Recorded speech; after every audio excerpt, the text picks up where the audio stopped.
در شهر کابل پایتخت افغانستان صدها نفر راهپیمایی کردند و از حکومت خواستند قاتلان فرخنده را به جزا بکشند که این دختر را روز 19 مارس ازدحام خشمگین با اتهام آتش زدن قرآن لط و کوب کرده کشت و سپس جسدش را آتش زدند.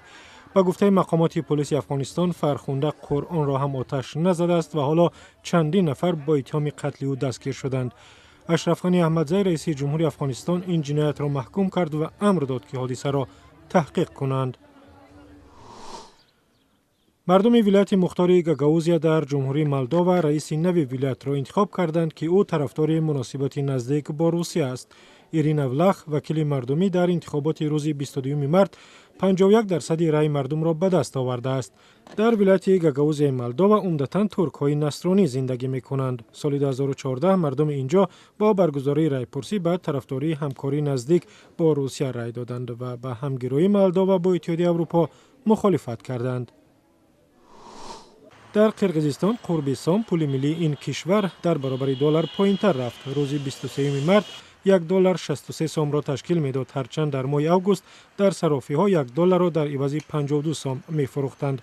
تلاش‌های بانک ملی قرقیزستان برای دخالت به بازار اسعار و نگه داشتن قرب سام نتیجه زیاد نداد.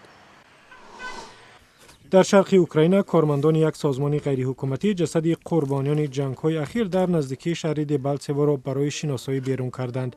روز 21 مارس کارمندان سازمان غیرحکومتی اوکراینی همراه با نمایندگان به اصطلاح جمهوری مردمی دونتسک دو جسد را بیرون آوردند و گفته می شود این قربانیان سربازان اوکراینی هستند که جدای طلبان آنها را دفن کردند.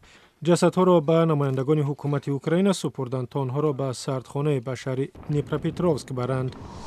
در شهر پشاور حزب‌های اسلامی با راهپیمایی روزی پاکستان را تسجیل کردند که سال 1940 بعد قبول یک قطعنامه مبارزه برای تأسیس این کشور اسلامی شروع شد. اعضای سازمان ممنوع و تندروی لشکری طیبه نیز در راهپیمایی شرکت داشتند و خواستار تأسیس نظام اسلامی در پاکستان شدند. با گفته آنها پاکستان با هدف اسلامی بودن تأسیس شده است و باید بر اساس قانون‌های شریعت عمل کند.